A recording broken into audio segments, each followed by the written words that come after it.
Thank you very much. We're going to start our third panel of the day. This is going to be on refugees and cities and moderated by Bruce Katz. If I could ask you one more time to please take your seats. We're going to get started with the third plenary session. Thank you. Bruce? Okay. Thanks, Will. So as people begin to settle again, this is a remarkable period at the UNGA Forum because there's a whole number of events and forums that are happening in New York City, some really led by the mayor and his team on cities and refugees. And so maybe this is one of the first events that's happening during this week. And I'll provide a context in a sec, but this is an incredible panel, and I just wanted to introduce them. And if you want more information about their bios, it's in your material. So on the far left, it's not a political statement, we have the vice mayor for migrants and refugees from the city of Athens, Mr. Papagiannakis. We have the vice mayor, Liv, from the city of Stockholm, the deputy mayor. I mean, there's a lot of different terms for mayors, as you'll find out. Alex Alenikov, the former deputy high commissioner of UNHCR. We've got Marvin Rees, the Lord Mayor. That's a good one. City of Bristol. And we have Wolfgang Schmidt, who's affectionately known in the urban world as the foreign minister of the city-state of Hamburg. And the reason why we're having this panel is since the refugee crisis of 2015, and given the big migration patterns we've seen in Africa, in the Middle East, in Southern and Northern Europe in the past half decade, I think a large number of political and other leaders have come to realize that cities are really on the front lines of these big patterns. And they're the ones ultimately who have to deal with the hard issues of short and long-term integration. And that's because so many of the activities of integration, whether it's around short and long-term housing, schools and skills and language, mental health services, other services, are really either designed and delivered at the city level or actually financed at the city level in some of the countries, depending on the devolution of power. And cities are not just governments, they're also networks of public, private, civic leaders and institutions. And therefore, a lot of what we'll probably talk about is not just what governments are doing, but what some of our colleagues, this forum and the workshops tomorrow are being partnered with the International Rescue Committee and the Rockefeller 100 Resilient Cities. It's really public, private, civic, university, and beyond. And the last piece about cities, and I think you'll hear this as we go through this conversation, is cities are fast learners. One city innovates, other cities watch and begin adapting and tailoring those solutions. So this is a different kind of network that we're seeing emerge in the world, both generally around the big issues of the day, whether it's climate, whether it's social mobility, but also these issues of migrants and refugees. So with that setup, I actually wanted to start with Alex, because you had a certain perch at the UNHCR, and what you're seeing is sort of a shift of where refugees come to ground from just what we used to think of as the refugee camps to more and more moving and being integrated into cities. So how did this change your perception in your prior job? How does this change your perspective now? Yeah, well, I think you're right, Bruce. I mean, the typical model of a refugee crisis is people fleeing over a border and being put in a refugee camp where they're cared for by the international community with schools and clinics and other immediate needs, food and the like. But the reality of the refugee situation around the world now, with 22 million refugees in the world, is that only about 20 to 25% are in camps. And the rest are either in rural settlements and many in cities, and living often in marginal existences in cities. And that model is very difficult for the international community to work with, because in a camp, you have people located in one place. You can set up services for people, but once they get to cities, they're much more on their own. So UNHCR, about 6-7 years ago, adopted an urban refugee policy, which called for greater coordination with localities and different kinds of assistance. So rather than creating a school, it might be giving a cash grant to someone who could then use it to take care of themselves. Those are cities in the countries of what we call the countries of first asylum, the first place people flee to. You see represented here countries that people go in what's called secondary movement or resettlement to another place. And in those cities, typically these resettlement cities have been, refugees have been resettled in cities, and they've always been in cities. They don't get resettled into camps. Just one other word on this, Bruce. You said the crisis began in 2015. It's true, the crisis for Europe began in 2015. Right. But of course, the Syrian refugee crisis began several years before that, with 5 million people being taken care of by the neighboring countries, and then eventually it worked its way to Europe. Yeah, very fair. I think what we're going to do is walk through each of these cities and have vice mayor, deputy mayor, Lord, the different mayors give us a context for really the volume of refugees that they've been, or migrants that they've been dealing with over the past several years, the challenges that has really presented to the locality, because we're talking about different cities here with different kinds of power. Hamburg, a city-state, Athens, the first city-state, but and give us a sense of where have they succeeded and what are the key issues that they're now grappling with. So start with Athens. Yes, thank you, Bruce. The first major remark that I want to make is that Athens was a transit city, and right. Since March 2016 we are a destination city because, as you know, the borders of Greece in the north are closed and people are stuck, basically. So that changed the way we were seeing things, so we needed to provide services, housing, schooling, etc., etc. But all this is national policy. So the city of Athens was called to manage something without the means, without the budget, without personnel, without anything. And that was the challenge. We needed to find partners, not only in Greece, but outside. Unfortunately, we did. And we needed to transform the city in order to be able to adapt to that reality, to make it more resilient, if you want, and more adapted to this new reality. The numbers are not too big. The inexperience makes the numbers important, and that's something that we need to change. In the years to come, we need to earn the experience and try to adjust to a new reality. I can give you numbers, but in my view, they're not important. I mean, people reacted immediately. More than 1 million people came through Greece. 80% of them came through Athens, just making the trip, ending up in Germany, usually, and then they were stuck, but the numbers are not too big. So this is typically the setup that we need to face. And on top of that, this is not the competency of the city of Athens. This is a national competency, and apparently, for the moment, the government is not reacting very well. We are in the second year of the crisis. I don't like to call it a crisis because I don't think that this is a crisis for us. The numbers are not crisis numbers, and they're manageable. But we are not ready to do that, and that goes also for the rest of Europe. The numbers made the management difficult. We were ready, but not so much, finally. And I agree with what Alex said, that we were expecting that. We just waited out. And then suddenly, people moved, and we faced a reality that we knew was there without the necessary preparation. But that's a major problem. And you're the vice mayor for refugees and migrants. That's a recent... It's only since March 2016. March 2016.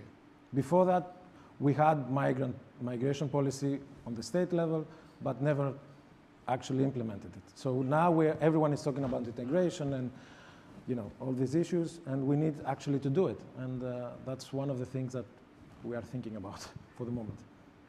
So let's go to Stockholm. And Sweden, as everyone knows, took the largest per capita share of refugees in Europe. Germany took the largest number.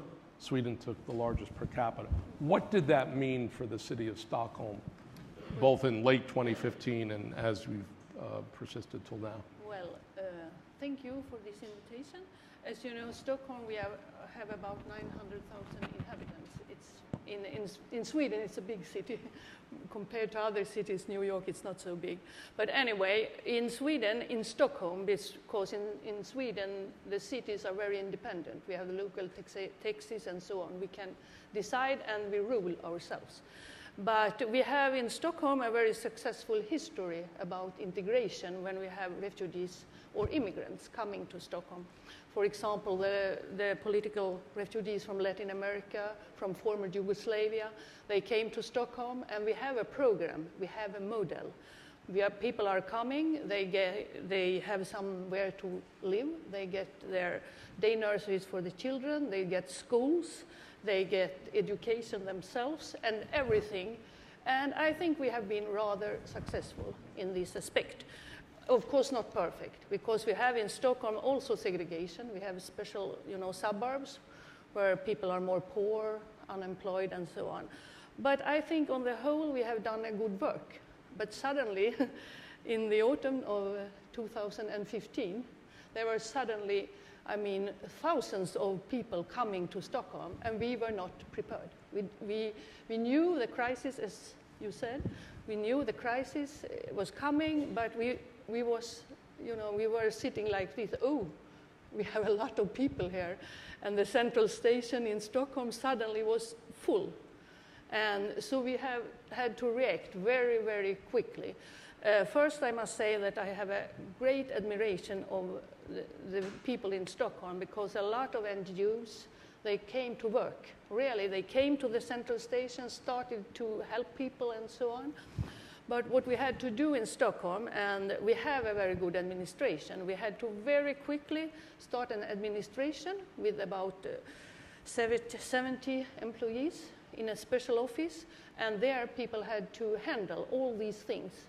And I think if you look up until today, we have handled it, but we have a lot of challenges because we were not used to this enormous challenge that came. As I said before, we have always been working in a very, not slow, but people came and we could organize the things, and now suddenly there were also new challenges because most of the people coming to Stockholm, they're young men from Afghanistan, not families. Families also came from Syria, of course, and Eritrea and other countries.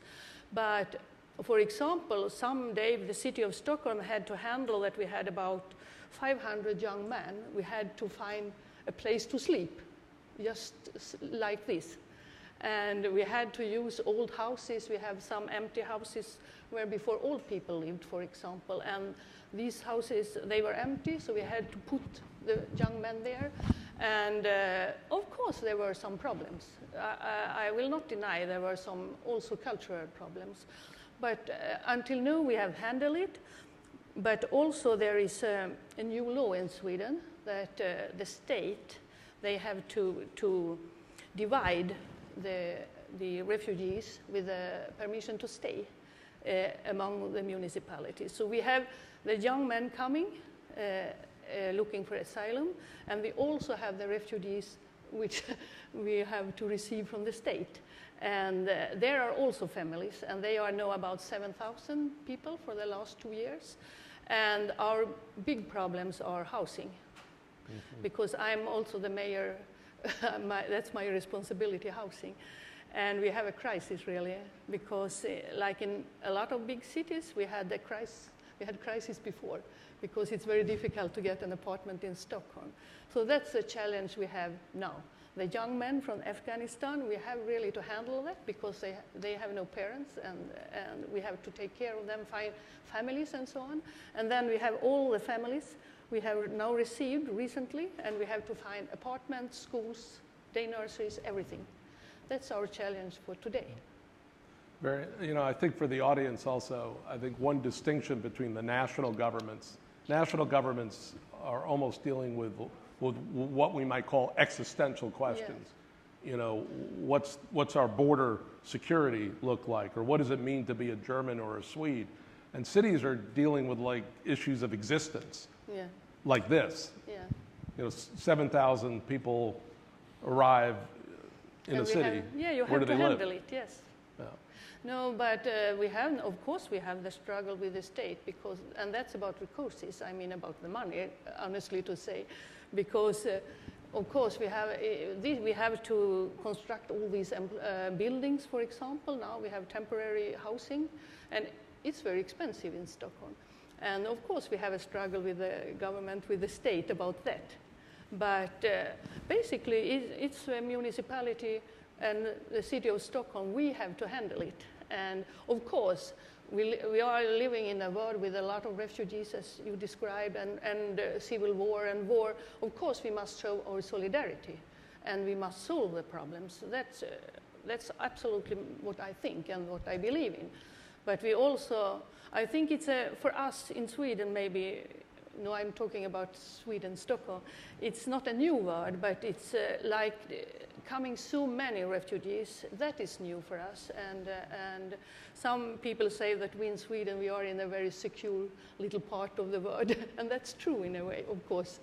But now, I mean, what's happening in the world, it affects all countries, all cities now, because in Sweden, we have refugees in all cities now. Most people want to live in a big city like Stockholm. I mean, they want to live. But even in small municipalities, we have refugees, and that changed the life for people. In the small cities, for example, small municipalities, you change your life when you suddenly, you are used to live with a lot of Swedes, and suddenly your neighbor is from Somalia, the other come from Syria, Latin America, and so on. And in that way, I think that can be very positive.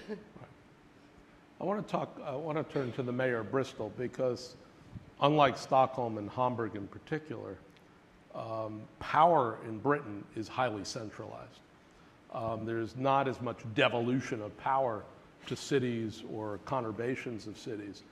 So as you've dealt with migration and refugee issues, and this may be quite similar to Athens, the starting point is really quite different in terms of how you deal with your national government, given that a lot of the fiscal power sort of remains up at the central level. So what's the nature of the challenge, and how in this different kind of starting point have you addressed it? Well, there are a couple of very raw challenges that come from our national political situation at the moment. One is our government has an approach to austerity, put it, which is, I term it as disinvestment in cities, whereby they're slashing public spending. So clearly these challenges, the very real challenges, you make the distinction between these existential challenges, and the real stuff is housing, school places, access to health services, adequate public transport network for that people get around. My city has a major problem with congestion. So those very real things that need money to be spent on, that local authorities end up spending money on when they get people, that's an absolute pinch point. The other challenge we're getting politically at the moment is the echoes of Brexit. Brexit was, there's a claim that it was all about taking sovereignty back, taking the country back, and well, similar to the United States. The question is, back from who? And generally this is people who are not from your country, have a different colour skin, speak a different language, and have a different religion. These are all very subtle messages that flow over, and actually after the Brexit vote, we convened in Bristol a Brexit working group, which was made up of public, private, voluntary sector, faith groups to look at the implications of one of those things we were looking at was tension around what we call hate crime and social tensions, and that's around diversity.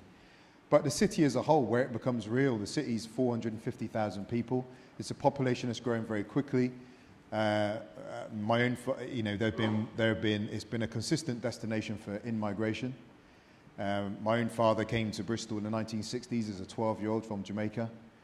There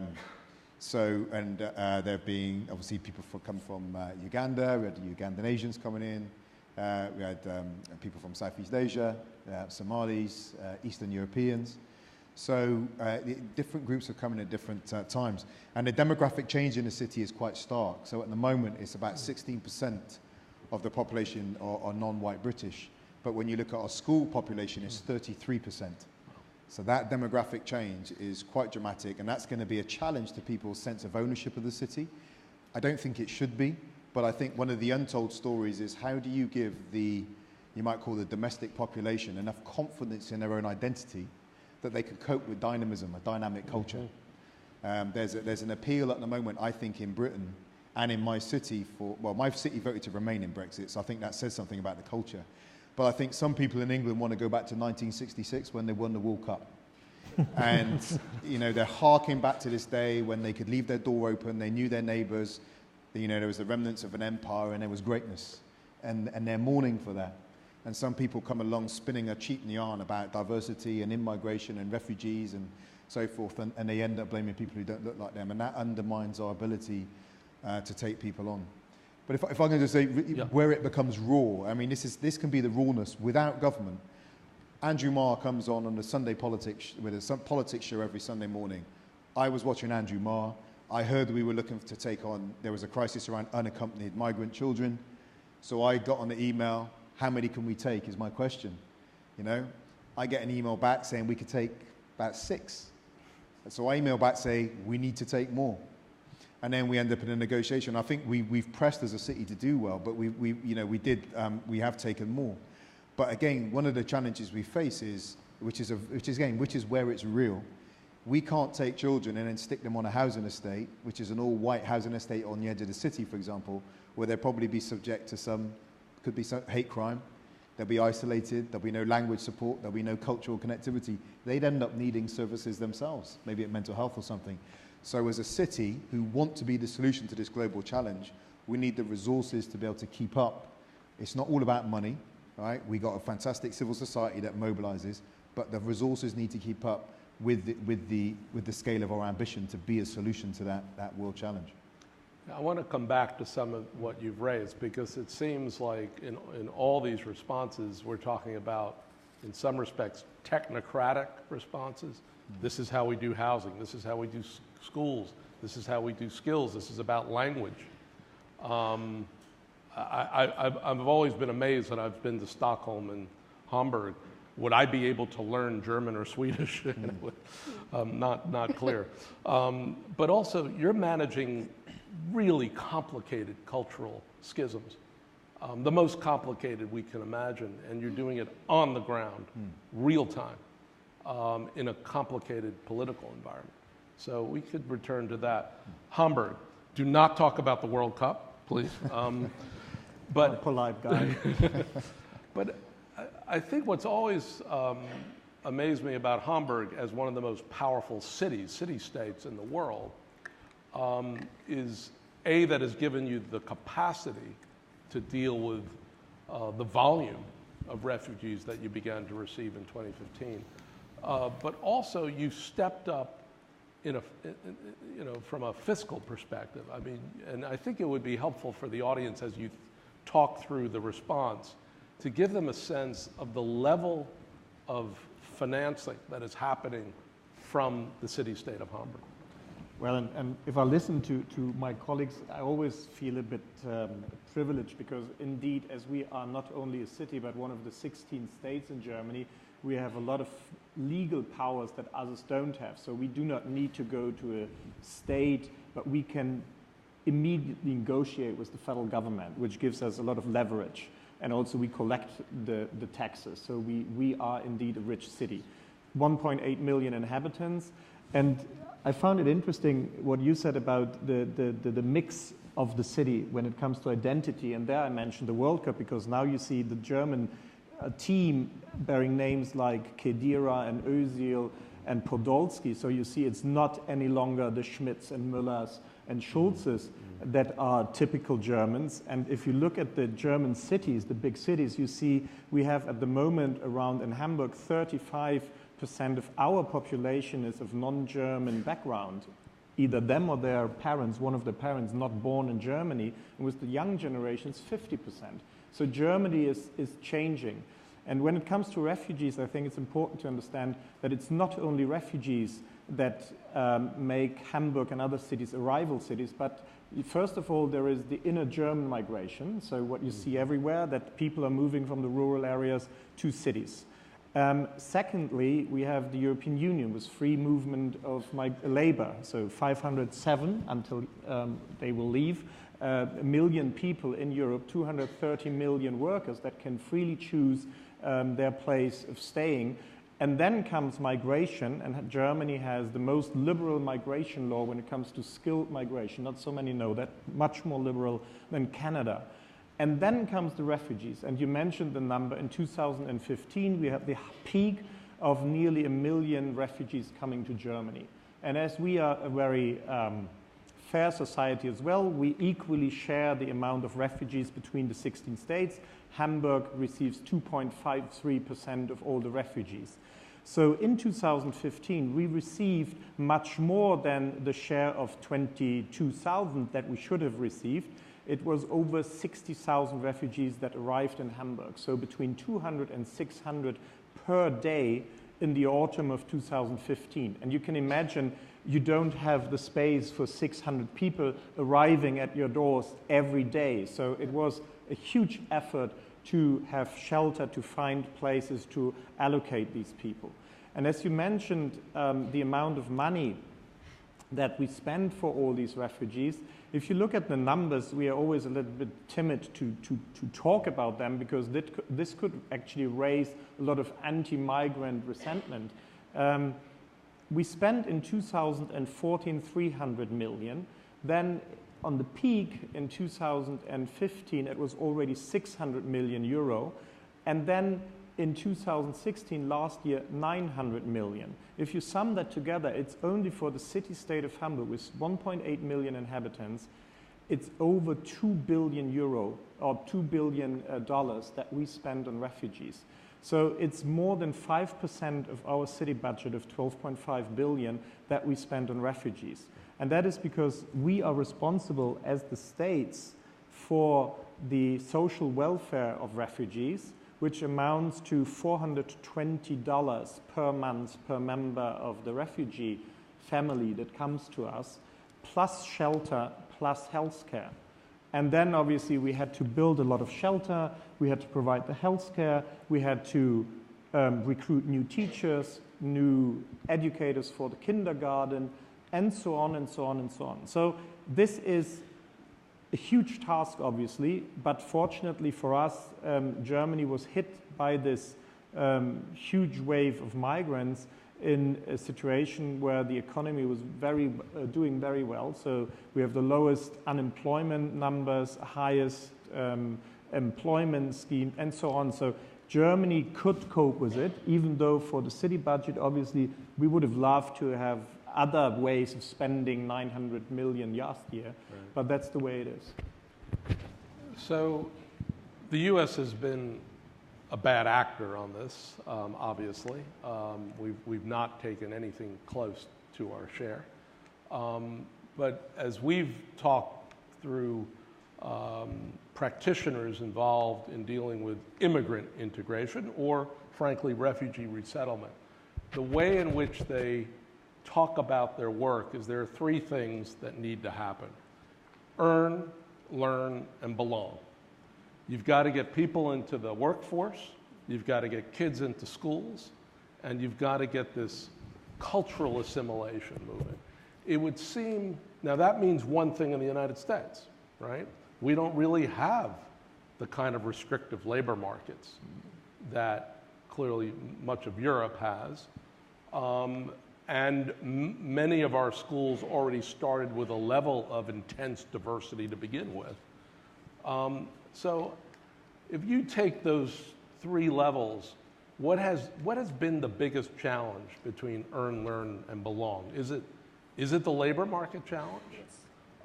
And have you seen innovations that have emerged because of just the volume of people coming in that is forcing you to potentially be more creative or innovative about some of these restrictions? Who wants to start? Okay. Stockholm. No, of course. I can start? No. Okay. Because in Sweden or in Stockholm, integration is very tied, or it's close to wage work. I mean, for us, we have the social security, we have the welfare state, and the right to work, and that is elementary for us. So when we have, as I said before, we have a rather successful, have had a rather successful program it has been like that. People coming, learning Swedish, going to school, they have a profession, and they are integrated in the labor market. And that, until now, it has been a very successful program. Now we have a problem, of course, because now we have, Sweden has been like a lot of modern countries. You have a modern economy. To get a work in Sweden today, you have to have an education. You cannot come to Sweden with a few years in school and getting a work. It's impossible. So that's the way to come to work in Sweden today is so long. And if I look at Stockholm, for example, in the poor suburbs where you have a big employment, there are the sons and the daughters of the former immigrants or political refugees. They are unemployed, and they come from Middle East, from Africa, not so much from Latin America and former Yugoslavia, but mostly from Africa. And that is a challenge. And if in Sweden, you know, people are so connected, they are to the labor market. So if you belong to the society, it's because you have a work. It's very strong in Sweden. We are very old-fashioned in that way. And so that is a big challenge today. How can we get all these refugees coming now to have a profession, a work, education? That is our challenge. And I live myself in the poorest suburb in Stockholm. It's called Rinkeby. Most of my neighbors come from Africa, really. And it's very difficult for the men, but for the women, and of course for the young people.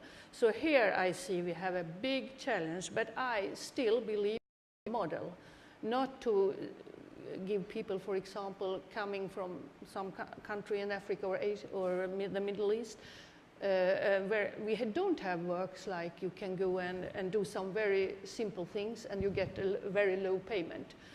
Really, people must come in to have a profession, an education. And that is our big challenge now in Stockholm.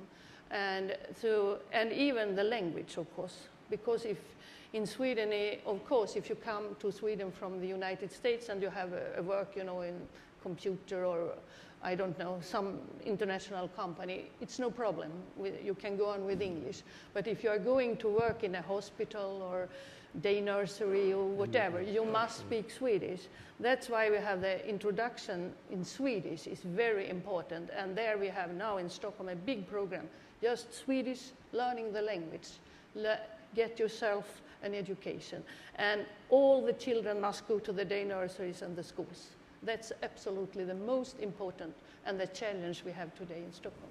Because if we don't have a good result, then the segregation in Stockholm will be worse, of course, and we will really have people, or we will have suburbs with poor people, with unemployed people, and then we have a lot of tension in the society. We have, of course, but not so much, but we will have. I see that today, that you have the polarization between the very, very, you know, really Nazi parties, and on the other hand, we have some radicalism. And this polarization also is rather new for Sweden, and I'm very scared that it will be worse. So I want to keep on this issue of work, because in theory, and this is what Chancellor Merkel said early on, we've got aging societies in Europe, not uniformly, but we've got a lot of jobs that are unfilled in certain parts of the continent. And then we have this whole new labor force coming in. But you're beginning to lay out, I think, what looked like, you know, this sort of solution doesn't seem to have really come to pass, or maybe what we really need is just a more sequenced I also want to say that in Sweden we have a very old population. Right. We have an old population. So now, today, we see problems when people are coming, especially the young men I told about, because people coming from Afghanistan, they are men, not women, not young girls, they are men, but they are very young. And I know we have, in a few years, we will need a lot of employees, for example, welfare workers in the hospitals and so on. So I think we must not only look at this as a great problem, it is a problem today, absolutely, but we also need young people coming to Sweden, Scandinavia, I think Europe, because our population is, we are old, and we need young people. I even see in the city of Stockholm, I think in 10 years, we need a lot of welfare workers, for example, even in day nurseries, teachers, we need teachers. And so in that case, I am positive, even if I see the challenge today. I'm a bit reluctant to mixing these two things. I would always say, I think it's necessary to separate. So migration and labor market needs and skilled or lackage of skilled labor is one thing, and there we should have migration laws, and there we should take the people in that we need. But refugees is another issue, and this is about humanitarian or legal obligations to help those who are fleeing. That's why I also think the main task as well is to separate these mixed migration flows and be able to send those back that don't have the right to apply for asylum. Because if we start mixing that, also our own people will get confused and think you're betraying us, because they know that a refugee with 4 years of school attendance in Afghanistan won't be even a social worker in the near future. So it needs time. And nevertheless, we are morally and legally obliged to take him or her in if he's fleeing war like in Syria or civil war or whatsoever. And nevertheless, then comes the challenge to us to train them and educate them and integrate them into the labor market. But we set up a project that we called Work and Integration for Refugees, where we really screen every individual refugee that has a possibility of staying in Germany. And roughly 20% of those who come have a formal education. And you know, Germans are very keen on diploma and on titles and so on. So 20% where you say they have a formal education that we can keep. 50% more or less have any kind of labor experience, working experience, so that you can retrain them. The problem is many of people who, for example, come from Syria or come from Iraq or Afghanistan, they have labor market experience in jobs that do not exist in Germany. Right. So it's not an easy task to retrain them. And that is why we focus very much on the young people and force them to join our schools. Yes. And we have 1 year of integration classes where we would have 14 or 15 refugee kids learning German, learning about German culture, and then they would move on to the regular classes. And the same is true for kindergarten, and we kind of force the young kids also into the kindergarten, even in the refugee camps, so that they early on learn German. The difficulty is with these over 25 years old, how to integrate them, and German, unfortunately, is not the easiest language to learn. Alex? You just felt, so look, let's remember that 85 to 90% of refugees are in the developing world. Right.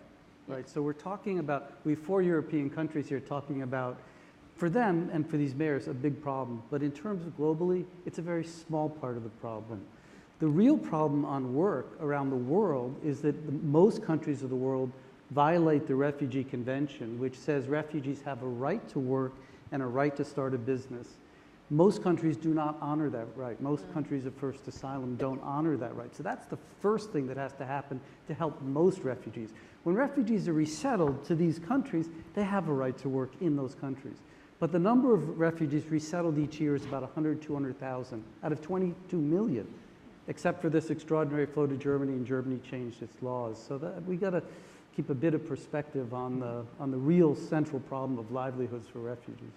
When you think about these norms of cities and cities struggling with common issues, and even on this panel, the difference between an Athens in terms of power, or frankly even Bristol in terms of power, and Stockholm to Hamburg, is quite large. So you're all cities and everyone has certain titles, but there are really vast differences in terms of your relationships with national government. But Alex, from your former perch, as you think about cities as a unifying trend, Are there lessons that can be transferred from these cities into the places where there really is the most dramatic sort of flow of people, or vice versa? I mean, is this going to be a little like climate change has been, where cities are sort of learning from each other and creating new models and new interventions, and particularly new financial mechanisms? It's not obvious to me that there are easy things to move back and forth between these cities. One thing that there's one way to bring cities together, actually, and this is, I think, beginning to think about is to have refugee resettlement programs city to city. So could a city begin to say, we will work, rather than going through our national government, which is difficult in the United States at this point, could an American city say, we will take refugees from Beirut? Now remember, Europe took 1 million refugees over a couple of years. Lebanon took 1 million refugees. A country of 4 million people has 1 million Syrian refugees. So could you begin to work out those kinds of city-to-city ties, which may be, and as was mentioned by Wolfgang, could there be educational efforts that go into those cities through technology now? You can do distance learning. It may be more that kind of work than the changes in the German labor market rules will have an impact in Amman. That seems less likely to me. Right, interesting. We tried to do that, actually. I mean, the mayor of Athens launched an initiative along with the capital member states of the EU, and we signed the Solidarity Cities Network, and we tried to move people from Athens into other European capitals or cities, because now big cities want to come in, but they are facing issues with the government. Yes. The government that say, no, this is my job. You don't have anything to say. Yes. Don't mix things up. So we try to do that, but the national government is opposing, all of the national governments, because they're losing power through that. So they're afraid that it's an area that no one knows. So they're afraid that through that they will lose whatever power they have. So this is something complicated, and you have cities every day now fighting their government, trying to find a balance in that context, and it's pretty interesting, but it's also very difficult. Can I say, Bruce? I mean, that speaks to something particularly before I was elected as well. We need to talk about cities not just being the place to find innovative responses to global crises, whether it be climate change. In my country, we have I'd say we have a crisis of democratic legitimacy, not in the point that we are about to revolt, but actually people don't see the government as relevant. They're very angry at politics and so forth. But not seeing cities just as a place to find responses, but actually as a place to drive a new kind of world, actually. So when we're talking about city to city, there's a power network there. And then what you talk about is that the potential for that network to drive a new framework is being suppressed. I think one of the things that we should talk about is a rebalancing of sovereignty. It seems to me the world has moved on. It's not what it was 70 years ago. And the way we govern has not kept pace with the nature of the challenges we face. So we kept talking about the world through national government structures. We still need national government structures. But the rebalancing would say that actually the kind of fleet of foot, quick to learn, nimble governance of cities that are right next to people, looking people in the eyes that make decisions, is the place that we can go to find new kinds of ideas to respond to the world the way it is. What I might also suggest is my first time I attended the Global Parliament of Mayors, what struck me was how connected city leaders felt to each other, irrespective of their country or continent. And in that, if we do begin to make space for what you might call city sovereignty, is there a space for a new kind of conversation around identity and belonging that would put the boundaries that we say, that people move across, that would give us a different kind of understanding of boundaries? I mean, certainly in my country, I'm a mixed race man, white mother, English, Welsh, Irish heritage with a Jamaican father. I live with a multidimensional identity. I'm comfortable with that. But as a country, my country struggles to deal with the dynamic identity and multidimensional identities. But when I come down to a city level, in Bristol, we project ourselves as an international city with 180 countries of origin and 92 languages. We can talk about our city identity in a way that our national government cannot or will not.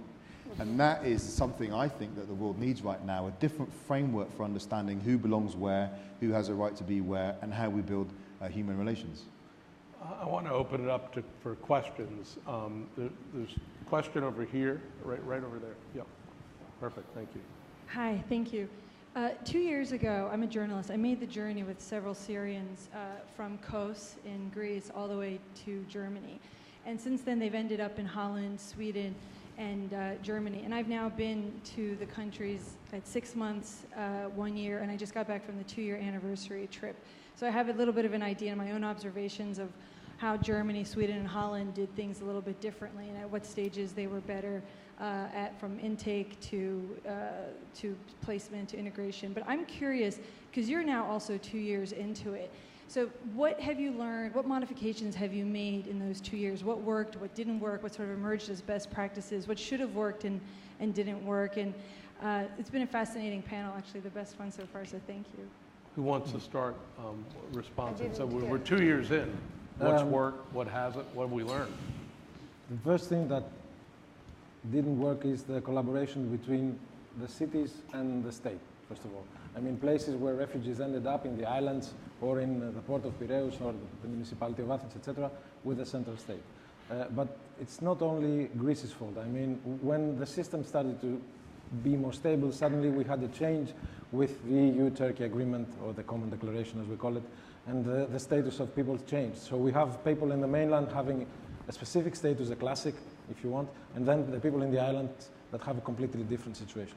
And this will take time to get, to get things in order, and that is very complicated. And we have changes that come from the top without consulting us who are doing the work. And that is very, very problematic. I mean, decisions made in the central level or even in the supranational level don't take into account the reality of the cities. And then you get a fixed solution and they say to you, you have to work with this. And you don't have any other choice. And this is, for me, this is problematic. Germany might be quite different because of the nature of the republic and the fact that Hamburg has representation at the national level. You were able to actually spot barriers in laws, go to the national level, change the law, implement it. It was just like a virtuous cycle, which very few countries have. We don't have it in the United States. I'll give you an example. So and later on we'll come to your question, but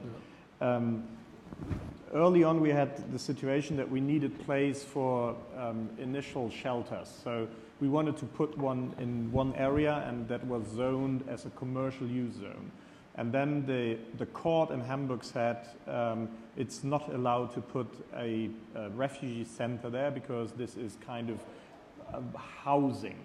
And so normally you would have said as a city, okay, then we can't do it because this is a national law that says in a restricted zoned area for commercial use, there is no housing allowed.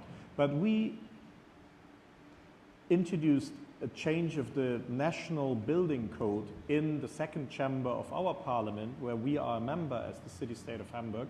And within 2 months, we had the national building code changed so we could have this shelter built in that zone. That is a privilege that I think none of you has. And this is very helpful, obviously, as I would say that cities are also kind of early warning systems. Meanwhile, a federal government is very often far away from what is happening. For example, Germany was beginning to talk about refugees in 2015. Many of the cities started to argue with the federal government as early as 2013, saying, people, we have a problem. We have refugees coming to our cities in large numbers, and the federal government kind of looked away and said, we don't feel it. We don't feel the pressure. And this is something I think what we learn now. Also, we established kind of a task force meeting every week with all the 16 states, plus all the national institutions and the federal government, and changing many laws and procedures so that we could cope with the influx of refugees. The main issue, because that was not mentioned, but I think this forum is also about security, is that when we had 10,000 people coming to Germany, obviously we were not able to register everybody. And so we had many people that we don't really know their identities.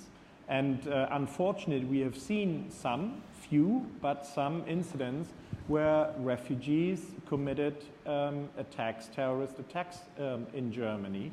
And so I think what we need to make sure in order to assure that the population is still with us and not turning against our politics or the refugees is that we need to make sure that we know who is coming.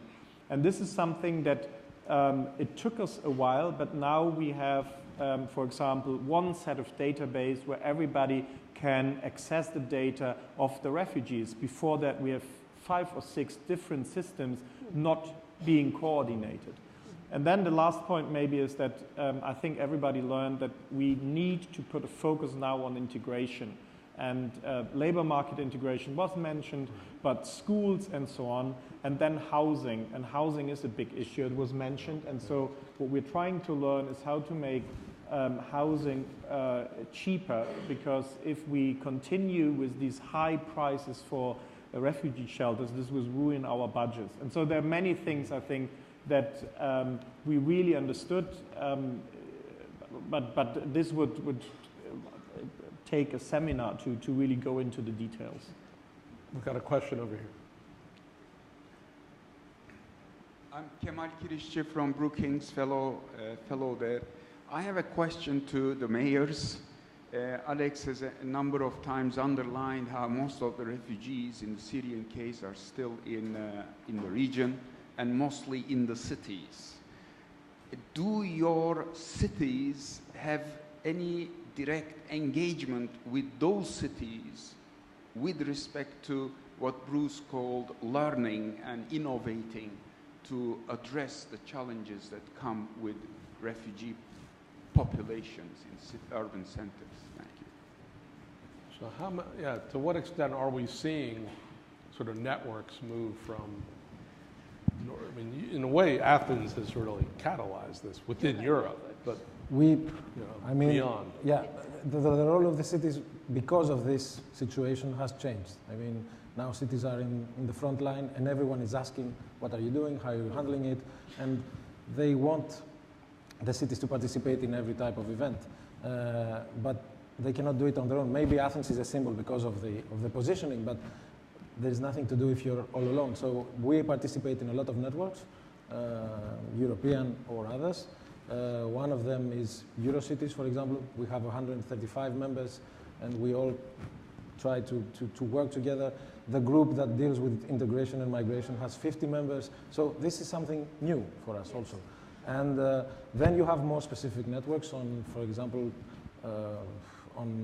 against fighting racism, xenophobia, etc., etc.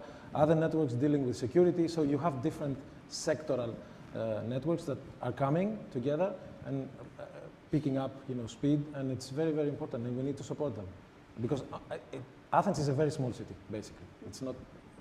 It's a big symbol, but a very small city. So we cannot do it alone. Yes, of course we are participating in some networks, but it's also very new for us. I mean, we had such problems to handle the situation that happened in Stockholm with a lot of refugees. But we participate in a lot of network, and we have an exchange of experiences concerning extremism, for example. There we are participating in a lot of smaller network in Europe. That is a way for us to get more experiences. But concerning the refugees, we have contacts, but I mean, the situation for us and Athens, it's so different. We have more common with, for example, Germany. So we have contacts, but not officially, not so much officially contacts, but of course we are learning from Germany.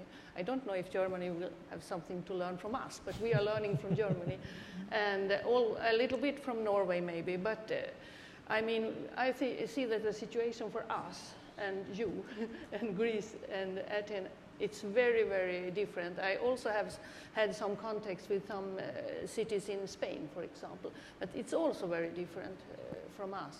And unfortunately, I can see what our neighbors, Finland and, for example, they don't welcome so many refugees, unfortunately. The big problem we had, 2015, was a lot of immigrants came. They didn't get registered because they say, we are going to Finland.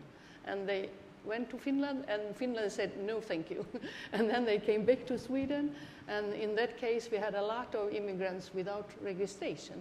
And then we had of course, we had, in that case, contacts with Finland, but not the networks. I think it's not so, I don't know your opinion or the opinion of Germany, but I think the networks are not so strong among the cities. That's my opinion.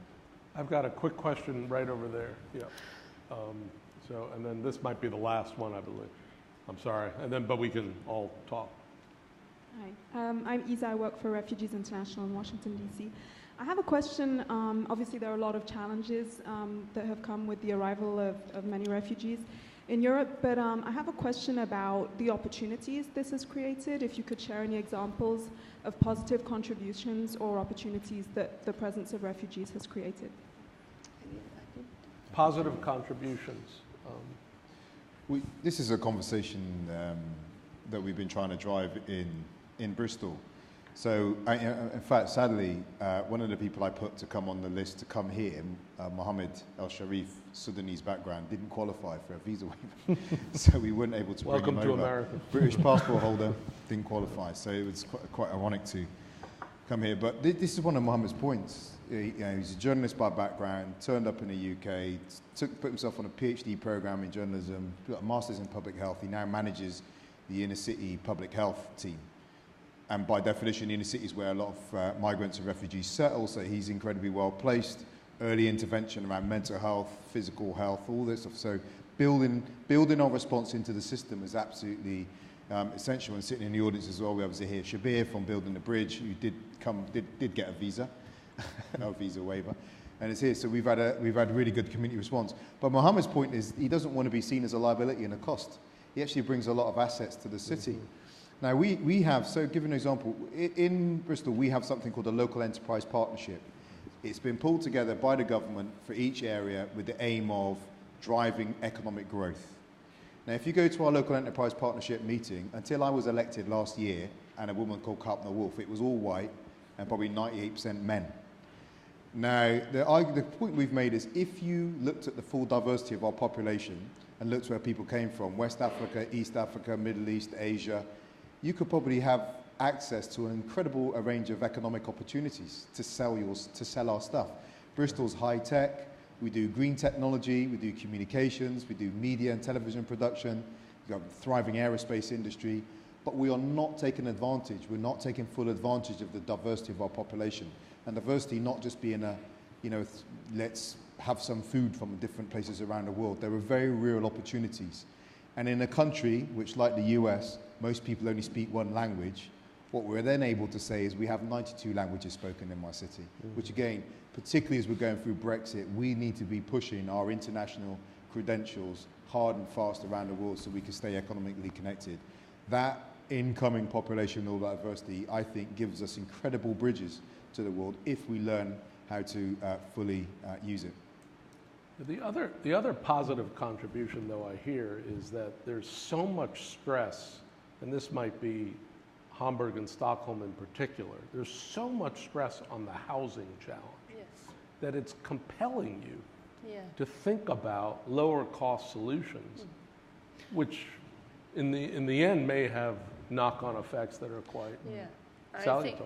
The housing is the big issue in Stockholm, really. And it's, as I said before, we try to use, all empty houses, for example, empty houses in the center of Stockholm, where before there lived, for example, old people. And we try to do that. But the cost of constructing new temporary housing, for example, is very, very high. And that is our struggle with the government, with the state. We need to have some sort of support because if you build, the system in Sweden, that means that, for example, a refugee, and they come to Stockholm, the state, they say, please take care of this one, okay.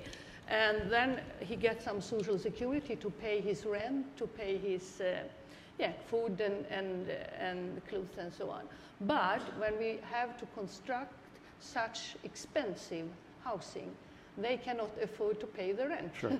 And then the city of Stockholm have to pay the rent too for these people. And that is a very, very big problem for us, because we have a discussion, it's a big political discussion really, how to solve this problem, because we have in Stockholm about 80,000 persons are looking for an apartment housing. And if we take the public, we have public housing, but we are not social housing like in other countries. The public housing in Stockholm, my companies, not my personal companies, but during my, they are public housing, but they are for everybody, open for everybody, not only for poor people, for example, or with low incomes.